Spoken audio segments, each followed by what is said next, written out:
Nous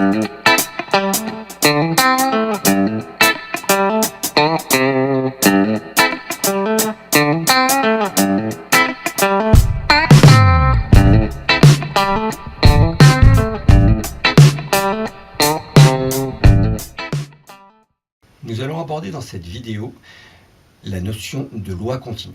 Donc on va voir ce que c'est que les lois continues un petit peu plus en détail. Donc il y aura différentes vidéos sur les lois continues. Dans celle-ci, on va juste parler de généralités, des grandes formules, des grands principes. On en verra d'autres sur la loi normale, la loi uniforme, la loi exponentielle. Donc après, chacune des séries, les sections S ou les sections non scientifiques, S ou STMG, etc., pourront voir une ou plusieurs des vidéos. Alors, avant de commencer, les lois continues, il faut avoir bien en tête quelques notions de cours qui vont nous permettre de mieux comprendre comment fonctionnent les lois continues. Donc la notion de probabilité conditionnelle, je vous rappelle les probabilités conditionnelles, c'est lorsque vous avez à calculer des probabilités du type A sachant B, sachant qu'on a réalisé déjà l'événement B, quelle est la probabilité de réaliser l'événement A. Tout ce qui va être lié aussi à la notion de variable aléatoire, c'est-à-dire une variable qui peut prendre différentes valeurs de l'expérience aléatoire. Par exemple, sur un lancer de dés, on peut choisir une variable aléatoire qui va en fait prendre comme valeur 1, 2, 3, 4, 5, 6. Et les lois de probabilité, ce sont les lois qui vont décrire comment évolue la variable aléatoire. Donc en général, ça se présente sous forme d'un tableau. Vous avez en haut les différentes valeurs possibles pour votre variable aléatoire et vous avez en bas les probabilités que chacune de ces valeurs se réalise. Vous avez vu en première, dans les lois de probabilité, ce qu'on appelle les lois binomiales. Donc ça, c'est important aussi de bien l'avoir en tête, surtout que vous avez quand même d'énormes chances de trouver des questions sur la loi binomiale dans l'exercice de probabilité. C'est quelque chose qui revient de façon assez récurrente dans les sujets de bac. Une autre chose qui va nous permettre d'appréhender de façon correcte les lois continues, ça va être tout ce qui est calcul intégral et plus précisément le calcul d'air, parce qu'on verra que lorsque l'on souhaite calculer une probabilité avec les lois continues, en fait ça va revenir à calculer l'intégrale d'une certaine fonction qui s'appellera en fait une fonction de densité. On verra ça tout à l'heure.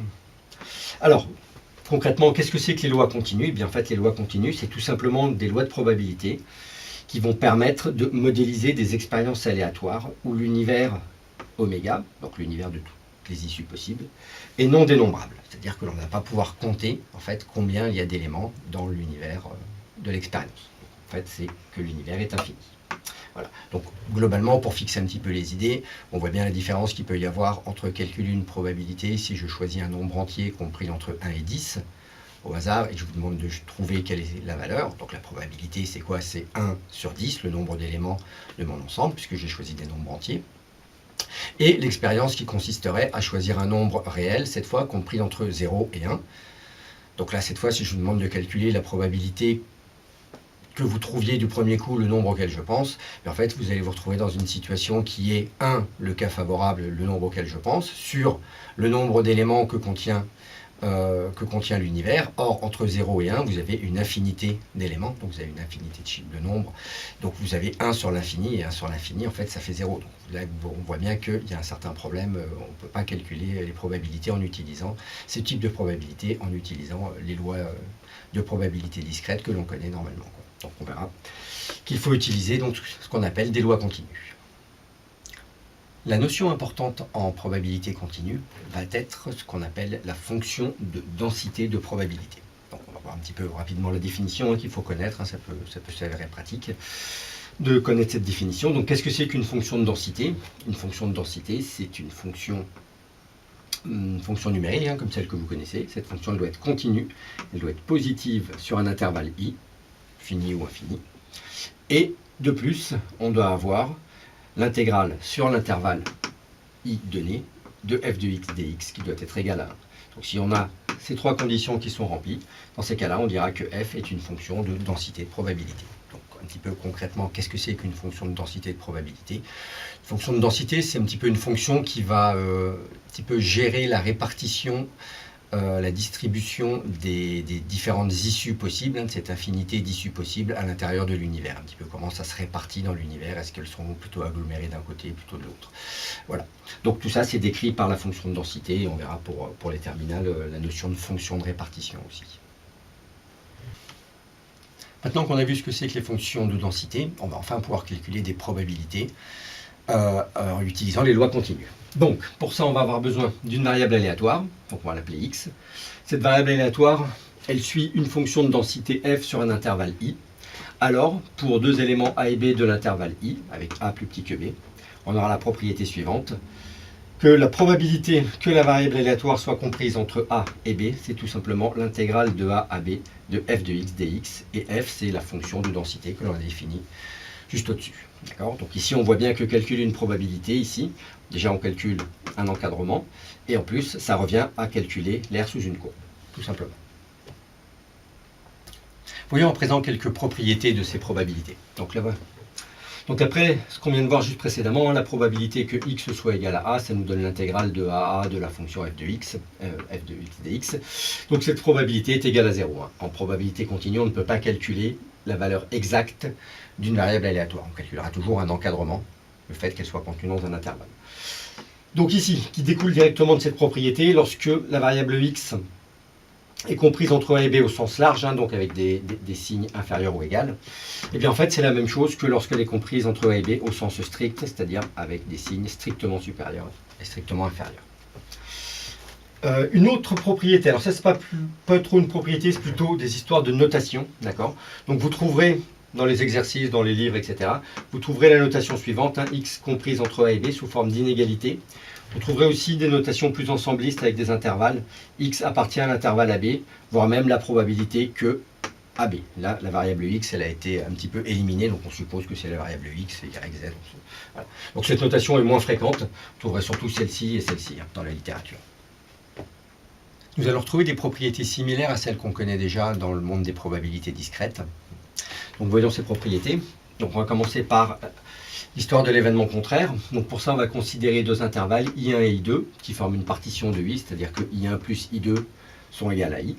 Dans ces cas-là, la probabilité que X, ma variable aléatoire, appartienne à l'intervalle I2, c'est égal à 1 moins la probabilité que X appartienne à l'intervalle I. Donc on trouve ici la notion d'événement contraire qu'on avait déjà croisée dans les probabilités discrètes. Considérons maintenant deux intervalles, I1 et I2, inclus dans I. Cette fois, ils ne forment pas forcément une partition. Leur somme n'est pas forcément égale à I. Ils ne sont pas complémentaires.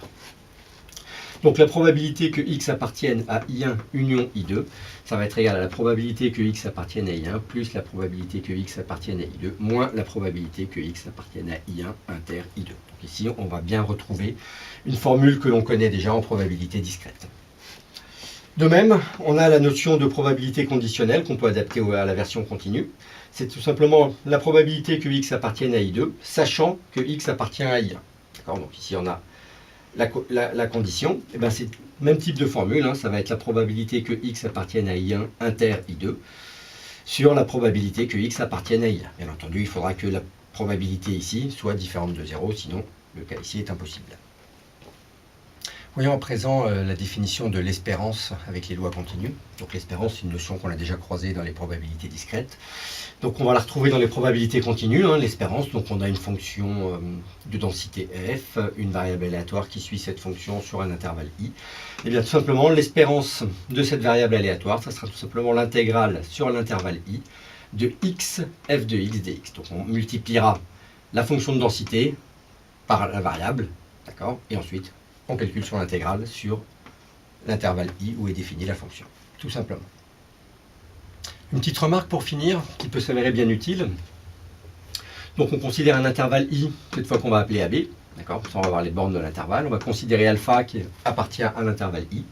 Souvent on nous demande de calculer la probabilité que la variable aléatoire soit supérieure ou égale à une valeur donnée, alpha par exemple. Donc en fait, ce calcul de probabilité revient à calculer tout simplement la probabilité que la variable aléatoire x soit comprise entre alpha et b, b étant la borne supérieure de l'intervalle, d'accord ? Et de même dans l'autre sens, si on veut calculer la probabilité que x soit inférieur ou égal à une valeur donnée alpha, et bien dans ces cas-là, c'est tout simplement la probabilité que x soit comprise entre a, le début de l'intervalle, et alpha, la valeur qu'on nous donne. D'accord ? Donc ces deux calculs sont parfaitement équivalents. Voilà, c'est terminé pour cette vidéo. Donc, on a rappelé les formules essentielles vraiment à connaître sur les lois continues, les fonctions de densité, un petit peu comment ça fonctionne, hein. Ça peut être très pratique lorsqu'on a un exercice où on a une fonction de densité. Il faut démontrer que c'est une fonction de densité. Ensuite, il faut l'utiliser pour calculer des probabilités. De connaître ces formules peut être bien pratique, et puis on les réutilisera pour les lois uniformes, les lois exponentielles et bien entendu la loi normale.